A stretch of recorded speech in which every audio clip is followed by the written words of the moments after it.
Buenas noches, Dios les bendiga. Hoy los voy a acompañar, queridos hermanos, sentadito en un butaco porque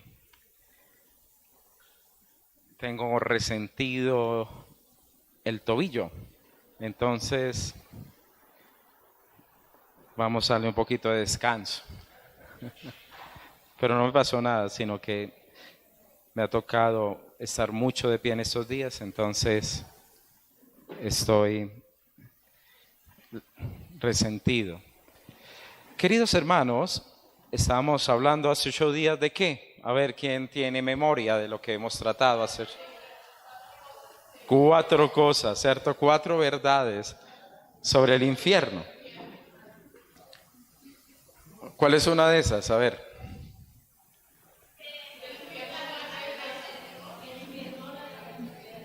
El invierno, el infierno, no el invierno. El infierno habla de la justicia de Dios, sí. Del infierno no hay regreso, no hay retorno. Muy bien, ¿cuál más?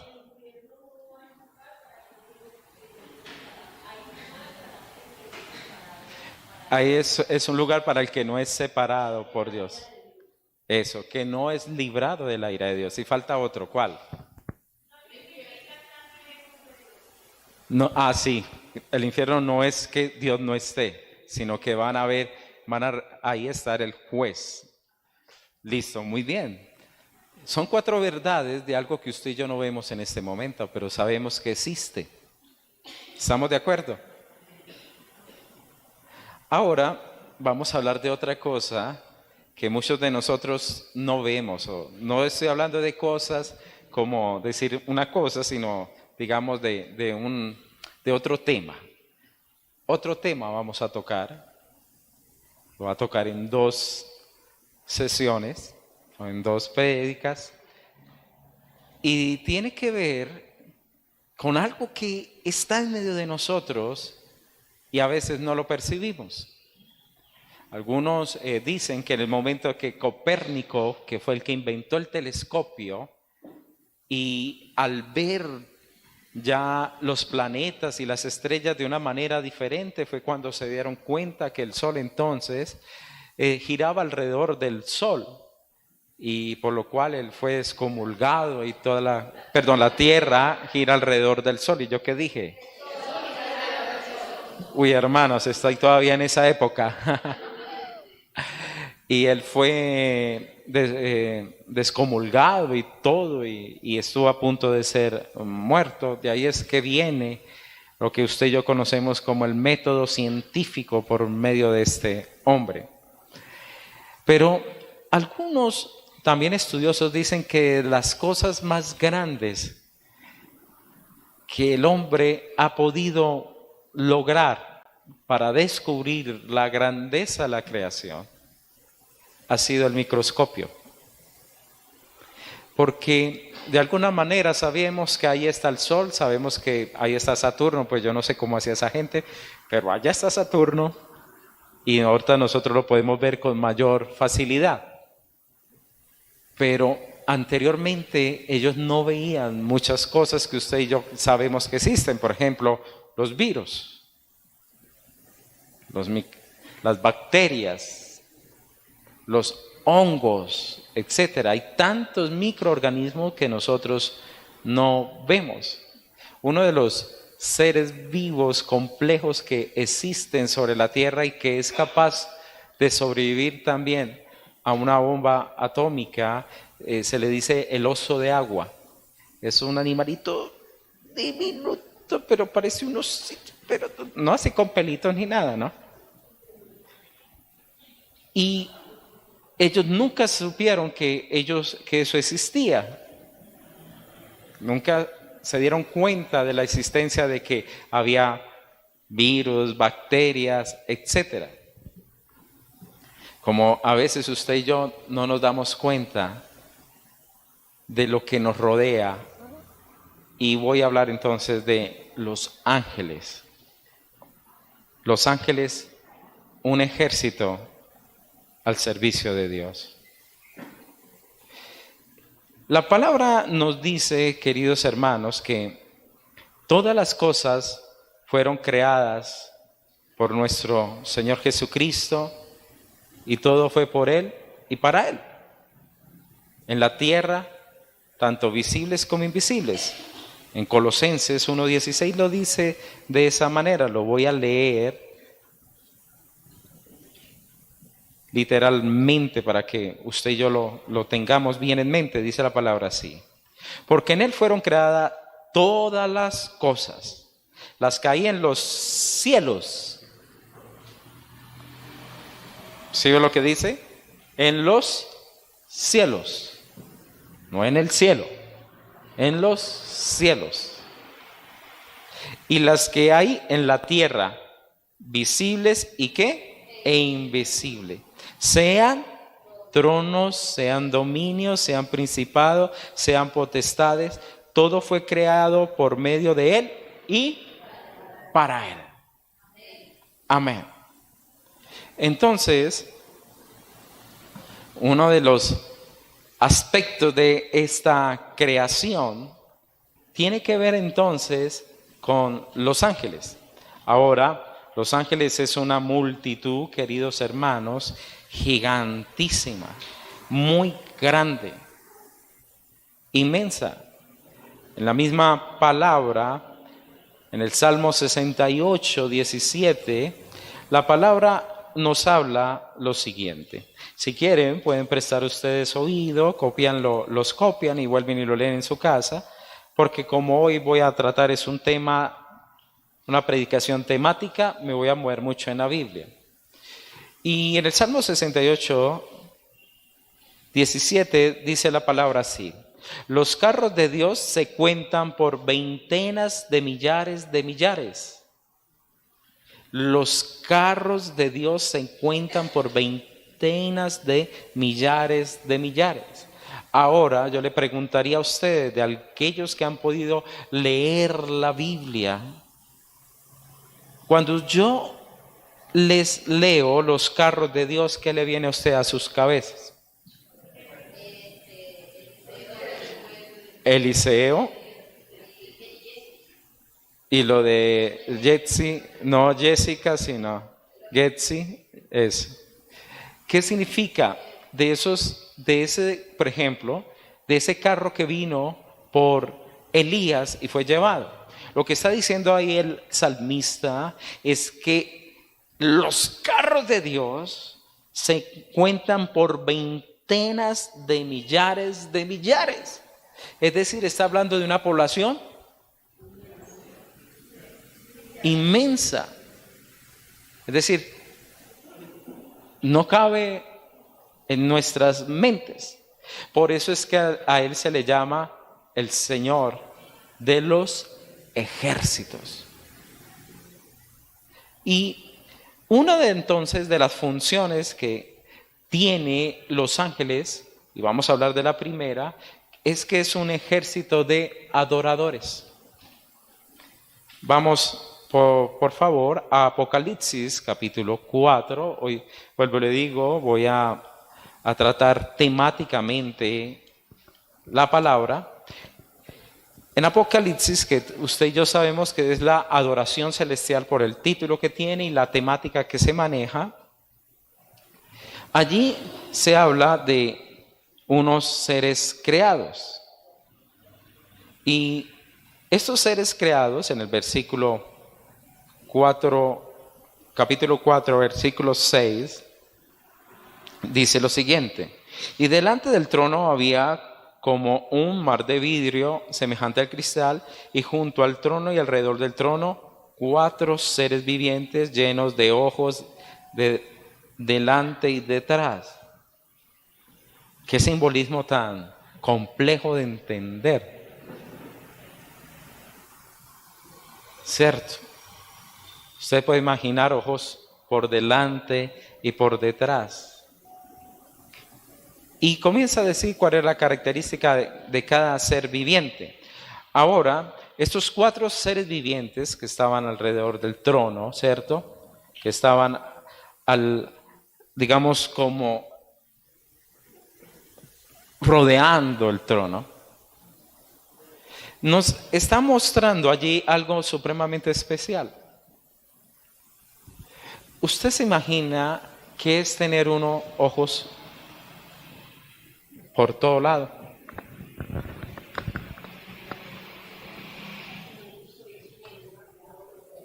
Todo lo ve, vigila. ¿Qué más? No se le escapa nada. Cuando se levanta el esposito a la madrugada y la nevera, te vi, ¿cierto? Te pillé. Entonces Alfonsito se asusta. Significa que estos ángeles llegaron a algo que se llama, me parece muy curioso, como algunos narradores lo escriben de la Biblia, algunos estudiosos, le dicen la bendición beatífica. Es decir, es el mayor nivel de bendición sobre cualquier criatura que exista, y es poder disfrutar de la plenitud de la gloria de Dios sin perderse nada. Cuando yo volteo a mirar hacia allá, ya no sé qué está pasando por detrás. Mi campo de visión es este. Pero estos se pueden mover por todo lado, mirar hacia arriba, hacia abajo, para aquí, para allá, y siempre su mirada va a estar entonces ¿en quién? En nuestro Señor. Y van a ser entonces ellos plenos, llenos de la gloria de Dios. Le digo que le da a uno deseo, ¿cierto? Porque esa es la invitación que tenemos nosotros para poder entonces disfrutar de la presencia de nuestro Señor. En ese sentido, queridos hermanos, ellos pueden realizarlo porque tienen algo, y es que en una de las cosas, ellos también, dice la palabra, que no cesaban de día y de noche de decir: Santo, Santo, Santo, el Señor Dios Todopoderoso, el que es, el que era, el que es y el que ha de venir. Estos ángeles reconocían el carácter de Dios. Por lo cual entonces nos recuerda algo que dice por allá Hebreos capítulo 12. Sin santidad nadie verá a Dios. Y en cierta manera, queridos hermanos, el Señor desea, a través de esto que está pasando en el reino de los cielos, mostrarnos lo que Él quiere para cada uno de nosotros. Es más, devuélvase un poquito a Juan la primera de Juan, capítulo 3, versículo 1 y 2. Mira cuál amor nos ha dado el Padre para que seamos llamados hijos de Dios. Por esto el mundo no nos conoce porque no le conoció a Él. Amados, ahora somos hijos de Dios y aún no se ha manifestado lo que hemos de ser. Pero sabemos que cuando Él se manifieste, seremos semejantes a Él porque le veremos tal como Él es. ¿Está entendiendo? Lo que el Señor entonces nos está mostrando a través de esta creación que puede disfrutar de su presencia, lo que Él está dándonos a nosotros cuando seamos transformados, cuando ya el pecado no haga parte de nosotros, cuando nosotros vamos a ser incapaces para poder pecar. Es decir, la santidad de Dios nos va a sostener de una manera que ya no habrá en nosotros esos deseos o sentimientos corruptos que tapan nuestra mirada de poder ver la presencia de Jonathan Edwards, John Edwards, un personaje muy usado por Dios, dijo lo siguiente: el mayor problema que oculta la gloria de Dios ante nuestros ojos es el pecado. El defecto no está en nuestros ojos, sino en nuestro corazón. El pecado nos impide ese regalo, hermanos. Estudiando esta palabra le decía al Señor, Señor, santifica cada vez más mi vida, ayúdame, límpiame. Porque dentro de uno hay tantas cosas que se roba, Señor, la capacidad de poder disfrutar de la plenitud de tu reino.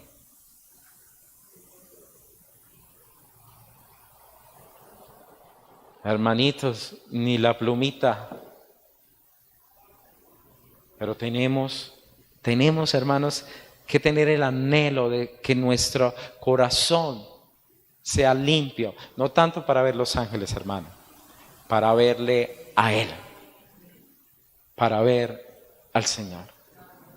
Cuando Pablo fue apedreado y volvió y se levantó y se metió de nuevo en Listra, y después él comenta, un hombre, no sé si en espíritu, no sé si arrebatado en la carne, que estuvo en el tercer cielo, es decir, delante del trono de Dios, y vio cosas y escuchó cosas de las cuales no se le permitió que las hablara. Todos los comentaristas, la gran mayoría dice, eso sucedió cuando él fue apedreado e iba a morir, porque se levantó este hombre como si nada y se volvió a meter a esa ciudad.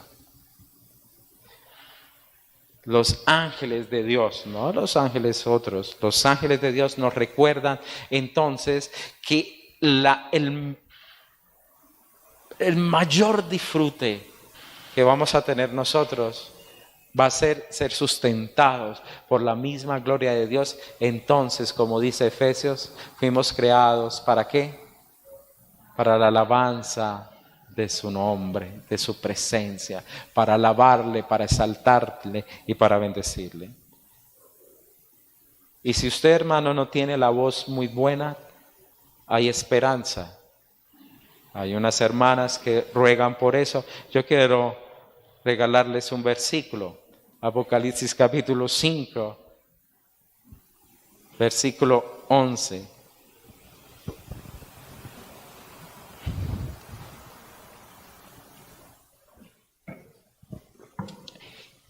Y miré y oí la voz ¿de qué? De muchos ángeles alrededor del trono. ¿Cuántos ángeles? Muchos. Muchos es mucho, ¿cierto? Y de los seres vivientes y de los ancianos. ¿Y su número era cuánto? Entonces, ¿cuántos ángeles habrá? Millones de millones. Queridos hermanos,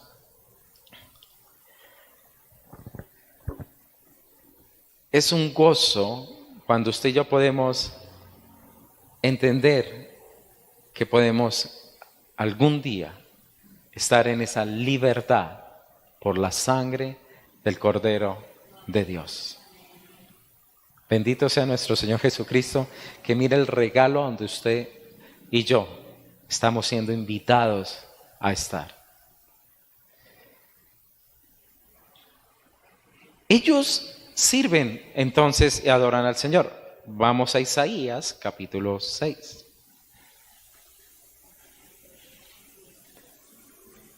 De la cual hay una canción de adoración que disfruto bastante. Espero que entiendan el mensaje. Bueno, vamos a leer del 1 al 7. Dice la palabra así. En el año que murió el rey Uzías, vi yo al Señor sentado sobre un trono alto y sublime, y sus faldas llenaban el templo. Es decir, era el Señor ¿de qué? Del templo. Todo Él lo llenaba. Por encima de Él había ¿qué? Serafines. Entonces ya estamos viendo que hay varios tipos de ángeles. Ahorita no voy a darle todo el esquema porque cuando vaya a tratar a Gabriel lo va a tratar en la otra semana. Pero aquí se nos habla de serafines. Ahora, los serafines es una un cargo de los ángeles, pero no es el cargo más alto. Esos serafines, entonces, cada uno tenía 6 alas. Con 2 cubrían sus rostros, con 2 cubrían sus pies y con 2 volaban. La pregunta, ¿para qué entonces las otras 4 alas?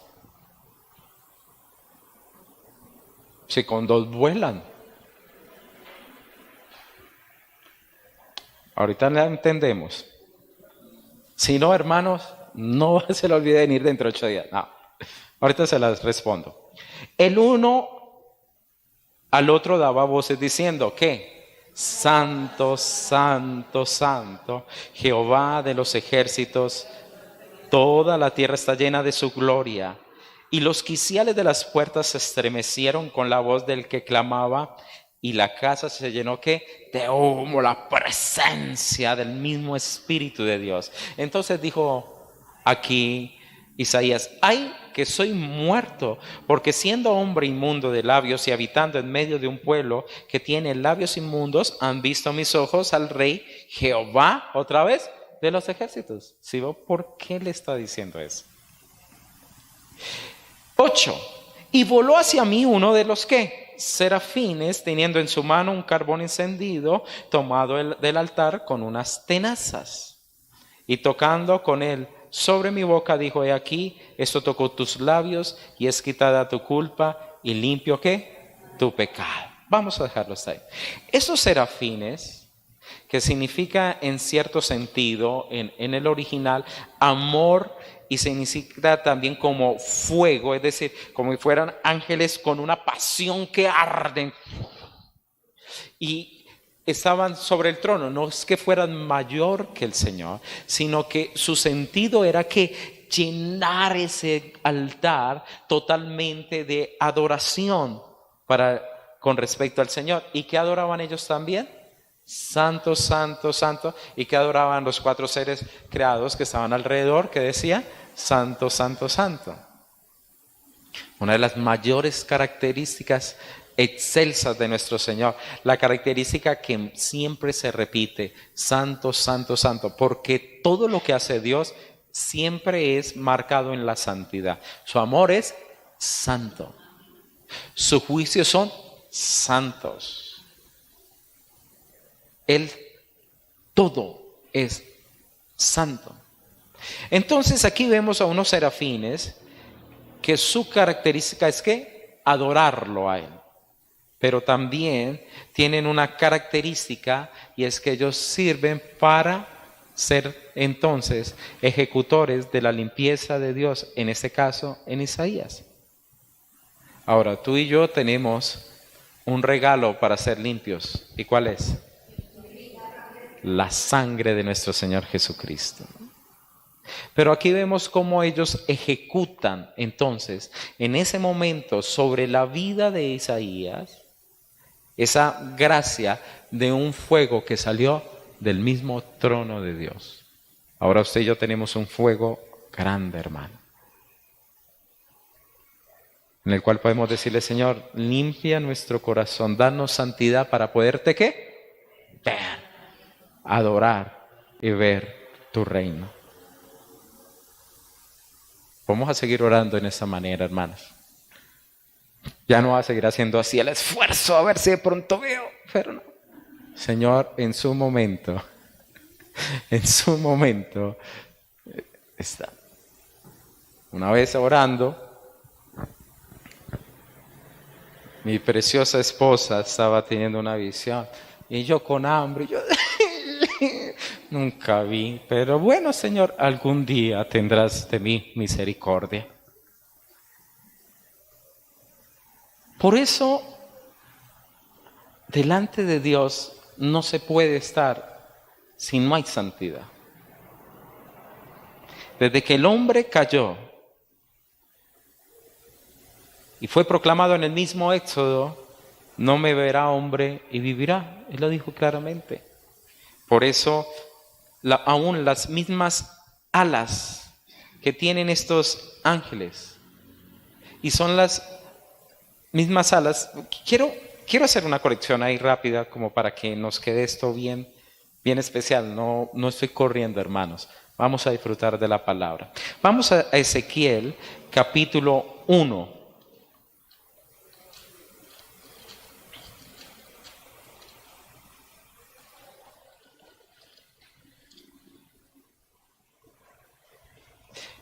Versículo 2.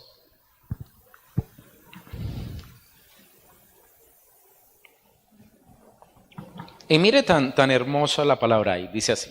En el 5.º año de la deportación del rey Joaquín, a los 5 días del mes, vino palabra de Jehová al sacerdote Ezequiel, hijo de Buzi, en la tierra de los caldeos, junto al río Quebar. Vino allí sobre él la mano de Jehová. Y miré aquí, venía del norte un viento tempestuoso y una gran nube con un fuego envolvente. Y alrededor de él un resplandor, y en medio del fuego algo que parecía como bronce refulgente. Y en medio de ella la figura de 4 seres vivientes. Y esta era su apariencia. Uno de ellos era semejante a hombre, cada uno tenía 4 caras y 4 alas. Y los pies de ellos eran derechos, y la planta de sus pies como planta de pie de becerro, y centellaban como manera de bronce muy bruñido. Debajo de sus alas, a sus 4 lados, tenían manos de hombre, y sus caras y sus alas por los 4 lados. Con las alas se juntaba ¿qué? El uno al otro. No se movían cuando andaban, sino que cada uno caminaba derecho hacia adelante. Y el aspecto de sus caras eran cara de hombre, cara de león y cara de águila y de buey. ¿Qué es lo que quiero que ustedes vean acá? Entonces ellos tenían sus alas, ¿cierto? Cuando se movían, ¿qué sucedía? ¿Sus alas qué? Se juntaban. ¿Dónde existe, ojo, una figura donde las alas de los ángeles se tocan? En el arca. Entonces, en el propiciatorio del arca, sabemos que habían 2 ángeles donde sus alas, que estaban en la tapa, sus alas se tocaban. ¿Listo? Cuando las alas de ellos se juntaban unas con otros, era la muestra o el sentido del servicio entonces que ellos tenían en pro de la voluntad de Dios. Esas alas que ustedes ven cubiertas encima de la tapa, el propiciatorio del arca misma, estaba salvaguardando, es decir, era como la forma de un simbolismo de protección, lo que había a su interior, que era ¿qué? Las tablas de la ley, la vara de Aarón que reverdeció y el maná. Todas esas 3 cosas que serían el simbolismo del mismo Señor. Y encima de ellos, al lado es donde se vertía entonces la sangre para el perdón de los pecados. Entonces era, digamos, la ejecución y el salvaguardar y el proteger entonces esa gran voluntad de Dios. El mismo Señor Jesucristo, cuando Pedro sacó la espada y le cortó la oreja a Malcom, o Malcom se me olvida de pronto si es con N o solamente Malco, él le dijo, ¿acaso yo no puedo orar al Señor y no enviaría una hueste de ángeles? El mismo Señor hubiera mandado, porque Él es el capitán de los ejércitos, hubiera arrasado con todos, téngalo por seguro, con todo es con todo. Pero Jesús, ¿por qué no nos lo envió nuestro Señor? Porque sabía que donde se viniera un juicio de esos, ninguno se hubiera salvado, porque ¿qué hubieran encontrado ellos? Enemigos de Jesucristo. Volvamos otra vez a lo de las alas. Entonces las alas que vio el mismo Isaías, que con unas se tapaban el rostro, con otras se tapaban los pies, aún ellos mismos que viven en la santidad de Dios, necesitan ser, digamos, como protegidos y también reconocimiento de quién está delante de ellos. ¿Recuerda usted cuando Moisés se acercó al arca, que fue lo primero a la zarza, qué fue lo que le dijo el ángel de Jehová? Quita tu calzado, ¿cierto? Porque era lo que lo aferraba a él al suelo, ¿cierto? Quita tu calzado. A ellos, que son seres celestiales, también les da a ellos la capacidad, bueno, usted tiene que cubrir. Es reconocer delante de quién usted está. Por eso ellos alaban y dicen, santo, santo, santo. Es Él, el Señor Dios Todopoderoso. Y su rostro, porque la misma gloria de Dios es tan fuerte y tan grande que es como cuando usted y yo tenemos que poner nuestra mano para cuando el sol nos está pegando, ¿cierto? Hermano, a eso estamos invitados. Por eso no va a haber sol. La misma gloria de Dios va a ser quien va a iluminar a todos los que habitemos en la Nueva Jerusalén. Entonces, es un ejército de adoradores. Y qué bendición. Nosotros vamos a ser parte de ese ejército como los hijos de Dios. Amén. No le dan ganas a usted ya del cielo, hermano. Segundo, también una de las funciones de este ejército al servicio de Dios es que son un ejército ejecutor de la voluntad de Dios en la tierra. Ellos hicieron parte en el momento de la creación. Ahorita no estoy diciendo que ellos la crearon, sino todo apunta a que ellos fueron antes de la creación de la tierra. Vamos a Job, capítulo 38. Acuérdense que Job está antes de Salmos.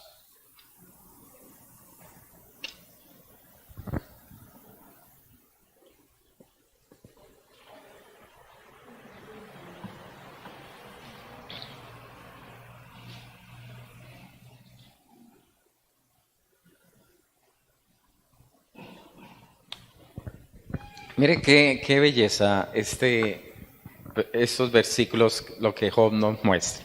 Versículo 1. Entonces respondió Jehová a Job desde un torbellino y dijo, ¿quién está hablando? Dios. Bueno, entonces esto lo vamos a tomar aún mucho más serio, ¿cierto? Aunque sabemos que toda la palabra de Dios es seria. ¿Quién es ese que oscurece el consejo con palabras sin sabiduría? Ahora ciñe como varón tus lomos, es decir, bueno, amárrese la cintura. Eso es lo que le está diciendo. Va a ponerse, caballero, la correa bien firme para que no se le caigan los pantalones. Sea varón. Yo te voy a preguntar, le dijo el Señor, ¿cierto? Y usted entonces me va a contestar. ¿Dónde estabas tú cuando yo fundaba la tierra? Házmelo saber si tienes inteligencia. ¿Quién ordenó sus medidas si lo sabes? ¿O quién extendió sobre ella cordel? ¿Sobre qué están fundadas sus bases? ¿O quién puso su piedra angular cuando alababan qué? Todas las estrellas del alba y se regocijaban qué? Todos los hijos de Dios. Entonces, ellos estaban ahí, digamos, en el momento también que Dios creaba todas las cosas. Y todos ellos que se maravillaban, todos ellos se disfrutaban de ese momento grandioso que se estaba realizando. Ahora, en medio de esa creación, entonces Dios comienza a utilizarlos a ellos para que hicieran la voluntad de Dios, para dirigir todo esto, hasta la última palabra que está en Apocalipsis. Y vamos a darnos cuenta ¿En dónde se habla de la creación? ¿En qué libro? Antes vámonos para Génesis. Si veo como ustedes están volando, ¿cierto?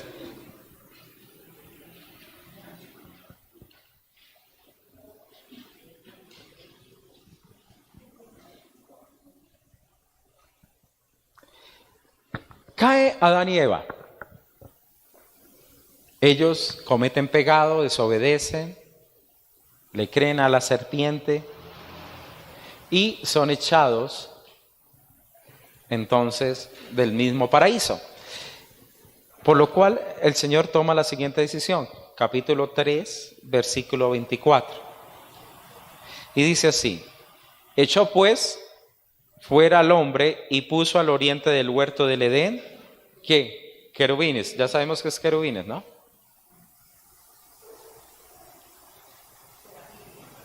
Ah, así es que me gusta. Entonces ya tenemos ángeles, tenemos serafines y tenemos también querubines. Listo. Este querubín, que es otro, digamos, son como cargos, vuelvo y le digo, en el mismo orden del reino de los cielos. Estos serafines, entonces, ¿qué tenían ahí? Versículo 24. ¿Tenían qué? Una espada encendida que se revolvía por todos lados para guardar el camino del árbol de la vida. Es más, ahí ellos ya estaban interviniendo en la historia del hombre, haciendo la voluntad de Dios. Porque si ellos no lo hacen, ¿qué hubiera sucedido? Ellos hubiesen comido de ese árbol y serían eternamente pecadores. Entonces, por amor al mismo hombre, el Señor Dios Todopoderoso lo echa del huerto y pone un serafín para que no coman ya del árbol, perdón, un querubín para que no coma del árbol de la vida. Entonces ellos hacen la voluntad de Dios. Por eso el mismo Pablo en Efesios 6:12 nos dice que no tenemos guerra contra sangre ni carne, sino contra ¿qué? Contra principados, contra huestes, contra gobernadores. Queridos hermanos, y voy a leerlo bien como es. Contra principados primero, contra potestades, contra gobernadores de las tinieblas de este siglo, contra huestes espirituales de maldad en las regiones celestes. Entonces, nosotros, así como el Señor envía ángeles para ejecutar su voluntad en medio de la tierra, también Satanás hace cosas para ejecutar su propia voluntad en medio de la tierra. Por eso, usted va a observar, queridos hermanos, que hay naciones, personas y todo que uno puede ver fácilmente. Ahí está la mano del enemigo. Este mismo hombre de Venezuela dijo: yo no le tengo miedo ni a Jesús, aunque viniera, ni ante Dios. Él lo dijo. Él lo dijo. También el anterior dijo: maldigo con todas mis entrañas a Israel. La palabra claramente dice: oremos por Israel, porque en su paz nosotros tendremos paz. Además, no podemos desechar porque fue el pueblo escogido por Dios. Pueblo escogido por Dios. ¿Y en dónde le dio cáncer? En las entrañas. Entonces, también el enemigo utiliza esto. Así como Dios a través de sus ángeles ejecuta su voluntad, el enemigo entonces a través de sus ángeles ejecuta entonces las obras de oscuridad y de maldad. Por eso no solamente tenemos, hermano, pelea contra el vecino, sino contra ¿qué? Contra principados. Principados. Ahora vamos a ver eso de los principados. Váyase a Daniel capítulo 12.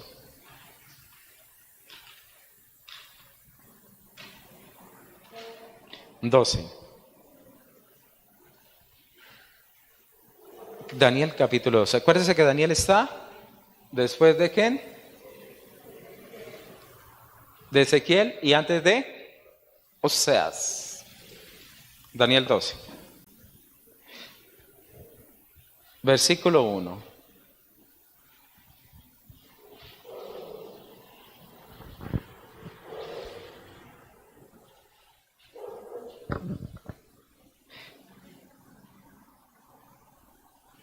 Dice la palabra, mientras que entonces usted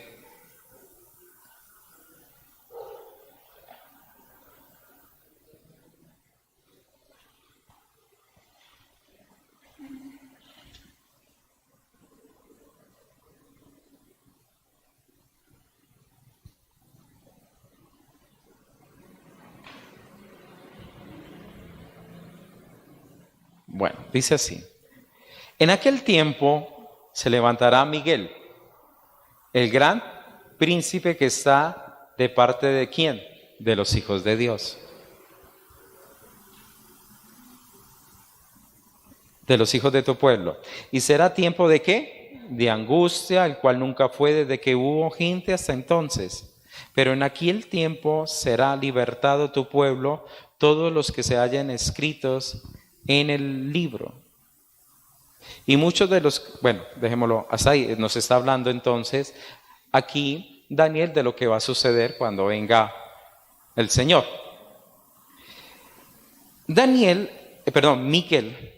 Miguel, ¿cómo es catalogado allí? El príncipe, ¿cierto? Ahora, vamos al versículo 10-21. Sí, 10-21.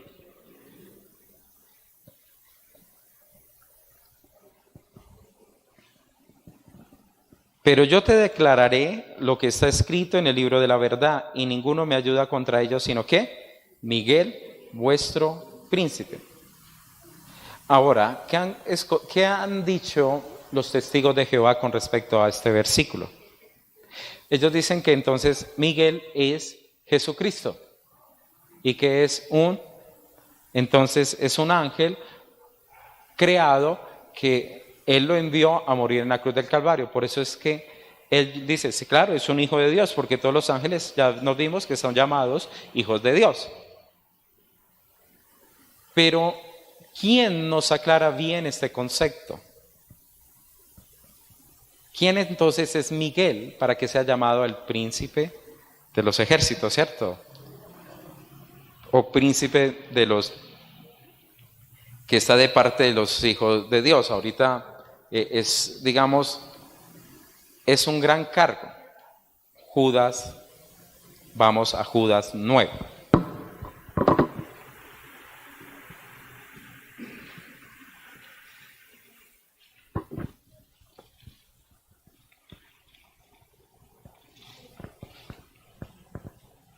¿Y cómo lo llama Judas?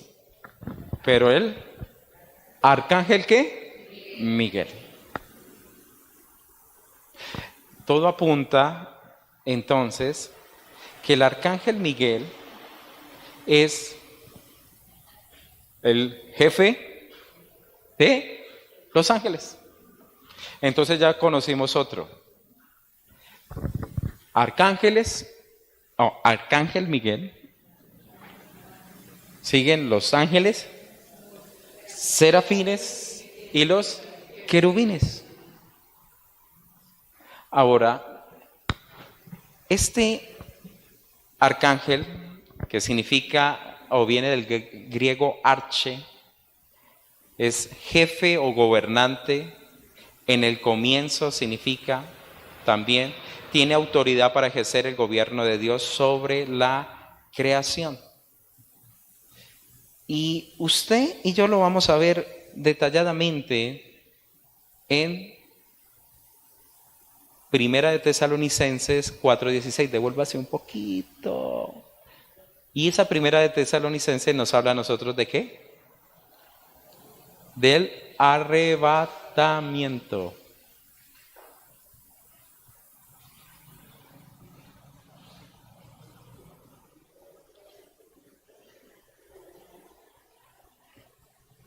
Dice que, porque el Señor mismo con voz de mando, ¿con voz de qué? De arcángel. ¿Quién va a ser el que va a dar esa voz? Miguel. Eso va a ser sorprendente, hermano. Esa venida del Señor va a ser algo sorprendente. El mismo arcángel va a proclamarlo. ¿Y qué va a decir? Y con trompeta de Dios descenderá del cielo y los muertos en Cristo resucitará. Ahora vamos a ver esa declaración. Váyase ahora. Sé que yo les dije que esto nos lleva a que estudiemos por muchos textos. Vamos a Apocalipsis capítulo 12.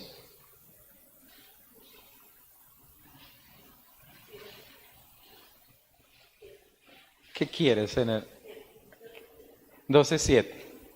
Bueno, le voy a dar gusto a la pastora porque ustedes se van para la casa y yo quedo con ella. 7. Tan hermosa.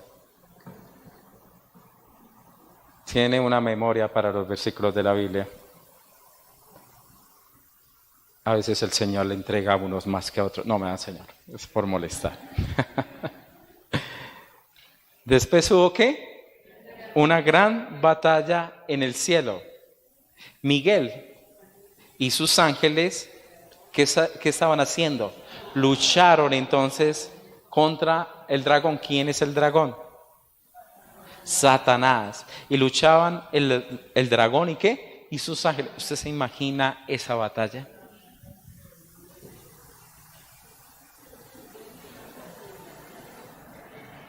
¿Pero qué? No prevalecieron ni se halló ya lugar para ellos ¿en dónde? En el cielo. Y fue lanzado fuera el gran dragón, la serpiente antigua que se llamaba Diablo y Satanás, el cual engaña al mundo entero. Fue arrojado a la tierra y sus ángeles fueron arrojados con él. Entonces oí una gran voz del cielo que decía: ahora ha venido la salvación, el poder y el reino de nuestro Dios y la autoridad de su Cristo, porque ha sido lanzado fuera el acusador de nuestros hermanos y el que los acusaba delante de nuestro Dios día y noche. Y ellos han vencido por medio de la sangre del Cordero y de la palabra del testimonio de ellos, y menospreciaron su vida hasta la muerte. Por lo cual alegraos cielos y los que moráis en ellos. Ay de los moradores de la tierra y del mar, porque el diablo ha descendido a vosotros con gran ira, sabiendo que tiene poco tiempo. Tremendo eso. Entonces, aquí usted observa claramente cómo ellos ejecutan la voluntad de Dios, pero una de sus grandes ejecuciones, queridos hermanos, es obrar también juicios y designios de Dios. Uno de los aspectos, digamos, maravillosos de este reino del Señor que ejecuta su voluntad en la tierra y también su voluntad en los cielos. Hermano, nos guarda y nos protege de una manera maravillosa. Y ya el tiempo no me da para hablarles del tercero.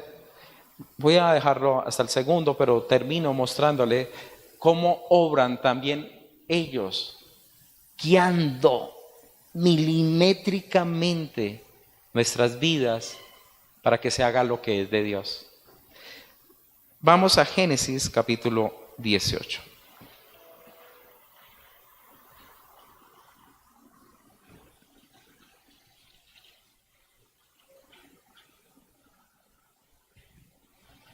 Versículo del 1 al 3, dice la palabra lo siguiente. Vamos a Génesis. Y dice así. Venga que yo decía que Yetro, estoy en Éxodo, perdón.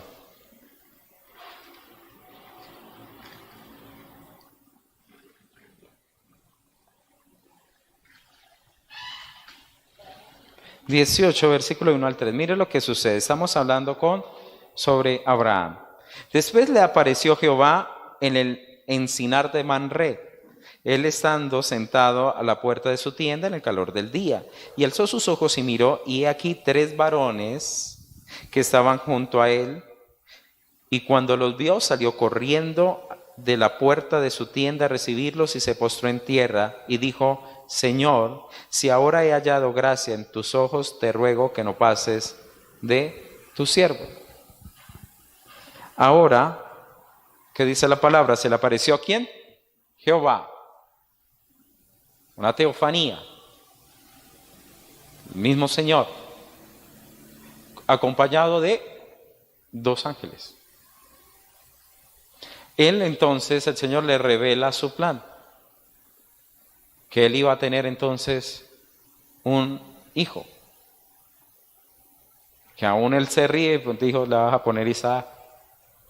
Y verdad, llenó de risa la vida de él y de Sara, de gozo y de alegría.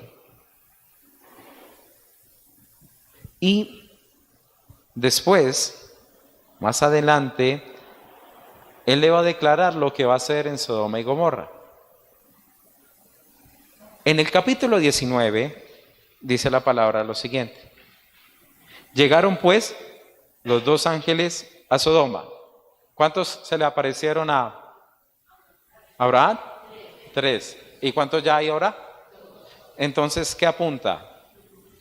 El Señor entonces deja el lugar y manda a sus 2 ángeles a que ejecuten el juicio.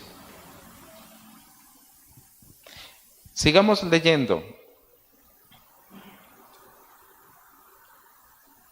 Llegaron pues los 2 ángeles a Sodoma a la caída de la tarde, y Lot estaba sentado a la puerta de Sodoma, y viéndolos Lot se levantó a recibirlos y se inclinó hacia el suelo. Y dijo: ahora, mis señores, os ruego que vengáis a casa de vuestro siervo y os hospedáis y lavaréis vuestros pies, y por la mañana os levantaréis y seguiréis vuestro camino. Y ellos respondieron: no, que en la calle nos quedaremos esta noche. Mas él porfió con ellos mucho y fueron con él y entraron en su casa y les hizo banquete, coció panes sin levadura y comieron. Pero antes de que se acostasen, rodearon la casa los hombres de la ciudad, los varones de Sodoma, todo el pueblo junto, desde el más joven hasta el más viejo. Y llamaron a Lot y le dijeron: ¿dónde están los varones que vinieron a ti esta noche? Sácalos para que los conozcamos. Entonces Lot salió a ellos a la puerta y cerró la puerta tras sí y dijo: os ruego, hermanos míos, que no hagáis tal maldad. He aquí yo tengo 2 hijas que no han conocido varón, os las sacaré fuera y haced con ellas como bien os pareciese. Solamente que a estos varones no hagáis nada, pues que vinieron a la sombra de mi tejado. Y ellos respondieron: quitad. Y añadieron: vino este extraño para habitar entre nosotros, habrá de erigirse en juez. Ahora te haremos más mal que a ellos. Y hacían gran violencia al varón, a Lot, y se acercaron para romper la puerta. Entonces los varones alargaron la mano y metieron a Lot en la casa con ellos y cerraron la puerta. Y los hombres estaban a la puerta de la casa, hirieron con ceguera desde el menor hasta el mayor, de manera que se fatigaban buscando la puerta. ¿Qué quiero mostrarles a ustedes aquí, hermano? Los ángeles fueron enviados a Lot.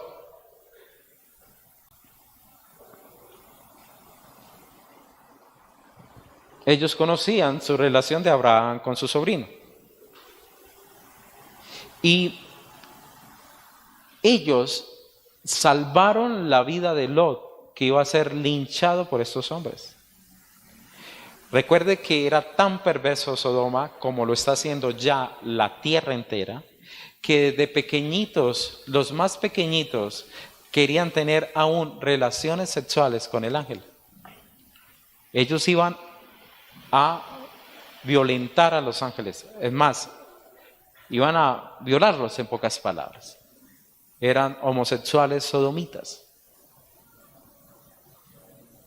Y ellos fueron, ¿para qué? Para ejecutar la voluntad de Dios y salvaguardar a Lot y a su familia. que luego sabemos sus yernos no creyeron y mucho menos su esposa, que luego ese creer a medias se vuelve estatua de sal. Pero ellos se encargaron de proteger y guardar el pueblo de Dios. Ahora sabemos que Lot comenzó a ser conquistado por Sodoma. Y cada día hacía la tienda más cerca hasta que se fue a vivir allá. Y sus hijas tuvieron entonces unos novios o unos futuros esposos que nada tenían que ver con el pueblo escogido de Dios. Y ellos les guardaron, ejecutaron la voluntad de Dios y se borró esa tierra. Guardaron a Lot, guardaron a su esposa. Y usted puede ver cómo ellos hacen parte de la ejecución de la historia del hombre, es decir, a través de la voluntad de Dios. Ellos ejecutan lo que Dios le manda que haga. Entonces, queridos hermanos, como ustedes pueden dar cuenta, el reino de mi Señor es muy grande, muy poderoso, muy magnífico. Leía sobre una historia de Billy Graham, de un señor que tenía una librería cristiana en China. Y cuando comienza la revolución, allí se saca a Dios de la nación. Siempre un país de izquierda va a sacar a Dios del país, es decir, de la nación. Siempre va a ser, siempre va a ser. Pero Dios, por misericordia, guarda a los cristianos. Recuerde que los chinos, cuando ya se quita todo este poder de izquierda y se hace más abierto, se encontró una iglesia oculta, digamos así, de 50 millones de cristianos en la China. ¿Y cómo sobrevivían ellos? Una Biblia, le arrancaban las hojas y se pasaba una hojita a usted. Ellos, la mayoría no alcanzaron a leer un libro entero, porque yo tengo la primera hoja de Primera de Juan, ¿y usted cuál tiene? No, yo tengo la tercera de Génesis, démela. Y así, y usted y yo tenemos la Biblia y muchos ni la leen. Por eso, hermano, cuando les llegó las primeras cajas de Biblia a ellos, si usted viera cómo se tiraron a esas cajas y se arrebataban entre ellos la misma Biblia por el desespero de tener una Biblia. Y nosotros ni la leemos. Contaba la historia de este hombre que él llegó un camión y se parqueó y se bajaron los soldados. Él dijo, me toca ya a mí. Porque todas las otras librerías venían y confiscaban todo el material. Y cuando se bajaron, este hombre pensó, no puedo hacer nada. Se acabó la librería cristiana, se acabó todo esto. Y que justo antes de entrar, llegó un señor alto, bien vestido, y se paró en la puerta y habló con los soldados. Y los soldados se quedaron ahí y solamente pasaban y miraban, caminaban y volvían y miraban y no veían nada, y miraban y no veían nada. Luego de 2 horas, entonces les dan la orden a los soldados, se suben a los camiones y se van. Este hombre entonces se para con el que estaba en la puerta y le preguntó, por favor, ¿usted qué le dijo a ellos? Y él le dijo, no, yo creo que es mejor que oremos y demos gracias a Dios. Y oraron, le dio gracias a Dios y el Señor se fue. Dijo él, nunca lo vi y nunca me compró nada. Cuando llegó el dueño de la librería, ese era el vendedor, le dijo al dueño, ¿usted cree en los ángeles? Y el dueño le dijo, claro. Y dije, yo también, porque hoy vi uno. Hermanos, usted y yo nos sorprenderemos lo que Dios ha hecho a través de nuestras vidas, a través de el servicio que prestan a Dios. Es que es un ejército, hermanos, grande. Por eso Eliseo dijo, son más los que están con nosotros que los que están con ellos. Son más, hermanos. Son más. Podríamos hablar de testimonios, multitud de testimonios. Multitud de testimonios. Y, queridos hermanos, ese es el reino de nuestro Padre, el reino de nuestro Hijo, de su Hijo, perdón, de nuestro Salvador. Nos muestra la adoración y nos muestra que Él está siempre haciendo su perfecta voluntad. Por eso no se duerme el que nos guarda. Amén. Vamos a orar. Vamos a preparar nuestro corazón.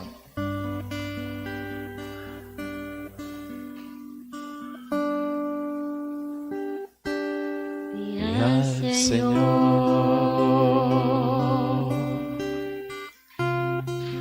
que su trono está. Así es, Señor. Vestido en gloria,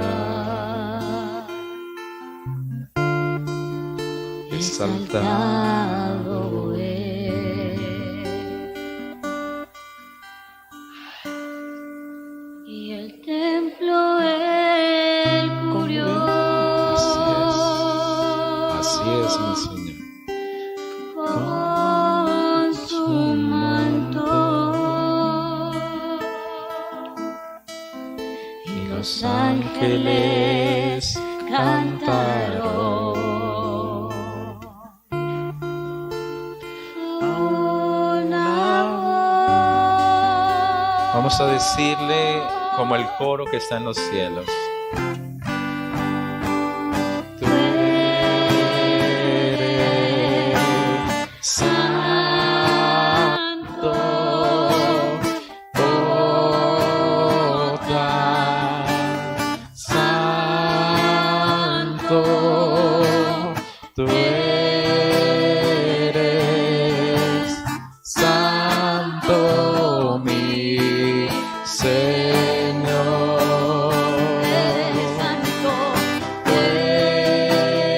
eres santo, oh, tan santo.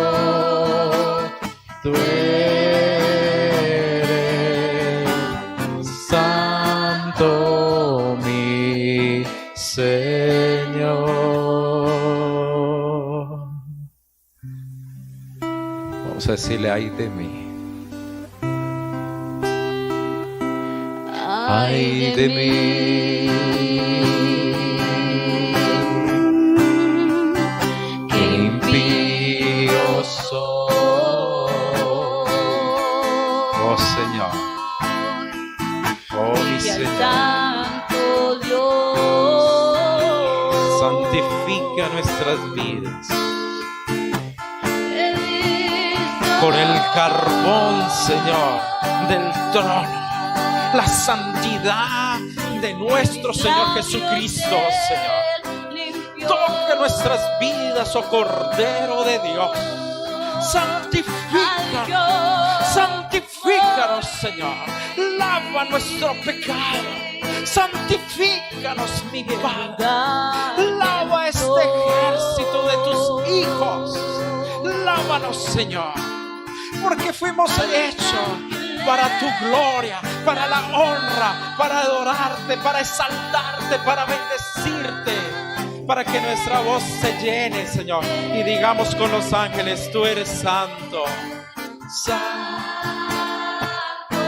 tú eres santo, Señor, el santo de Israel, el Dios todopoderoso, el majestuoso, el Rey de reyes, el victorioso, el grande, el magnífico, el que tiene, Señor, un ejército inmenso, poderoso y grande, el que, Señor, está en medio de tu pueblo. Ese eres tú. Oh, Señor, te alabamos y te exaltamos. Oh, Señor. Oh, Dios, magnífico Rey eterno, Señor. Tú eres santo, mi Señor. Señor, gracias. Gracias por darnos, Señor, una oportunidad que jamás hubiésemos pensado que tendríamos.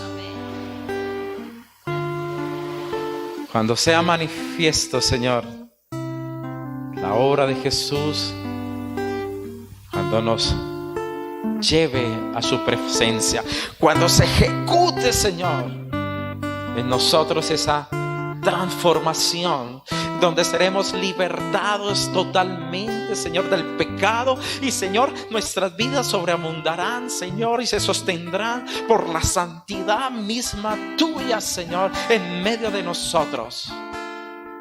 Te podremos, Señor, seguir adorando, exaltando, bendiciéndote, Señor, y disfrutando, Señor, de tu gloria y de tu magnificencia.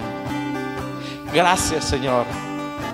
Gracias por una invitación tan excelsa, tan sublime, Señor. Por eso, Señor, te rogamos, ayúdanos a vivir en santidad. Queremos muchas veces, Señor, ser más participantes del reino de los cielos, Señor. Queremos comprenderlo, queremos profundizar sobre tu reino, pero, Padre, sabemos que sin santidad nadie podrá ver a Dios. Señor, ayúdanos a vivir en ti. Ayúdanos, Señor, a rogar por la obra de Jesucristo en nuestras vidas, a pedir, Señor, cada día más sobre tu santidad en nuestros corazones, y andar, Señor, en esta tierra, Señor, ejecutando también tu voluntad en obediencia, Señor, y siendo de bendición en medio de estos tiempos, Padre precioso, y siendo hijos de Dios, que cuando nos vean digan: ellos son benditos, escogidos de Jehová, porque es tu presencia, es tu gloria, eres tú mismo, Señor, en medio de nosotros. Nosotros, Señor, como dijo el mismo Juan, Señor, es necesario que menguemos para que tú crezcas, para que alabemos la obra de Cristo, para que cuando, Señor, prediquemos, Señor, tu presencia, tu Santo Espíritu, Señor, en una unidad, Padre, de dependencia y de obediencia hacia ti, Señor.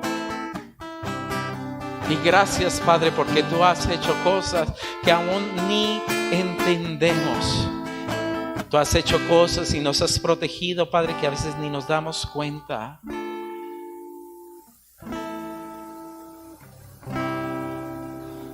Oh, Señor, yo te bendigo y te alabo.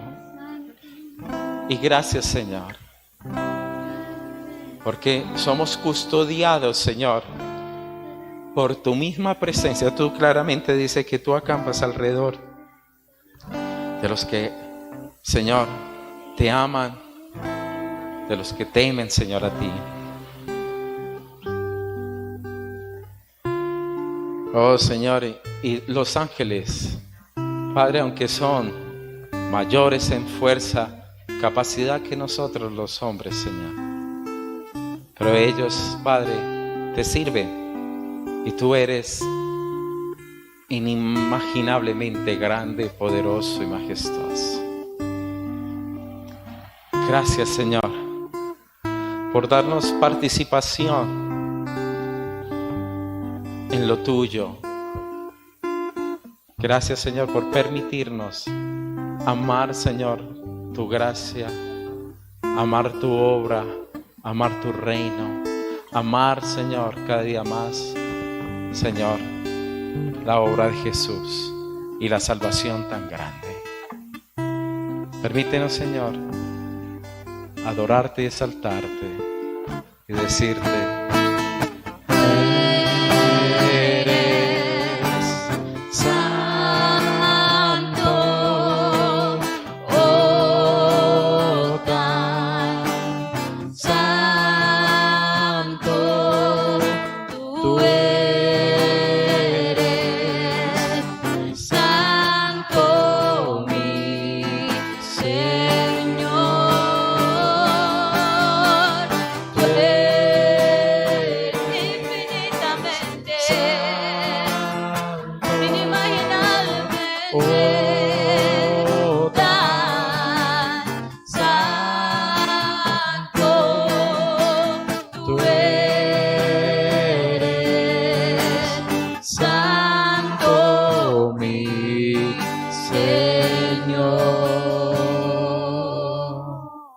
Gracias, Señor, porque tú has dispuesto, Señor, para nuestras vidas un cuidado especial.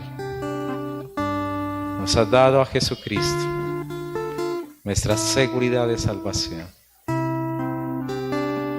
Y gracias, Señor, porque tú cuidas de nosotros de múltiples formas, Señor, de múltiples maneras.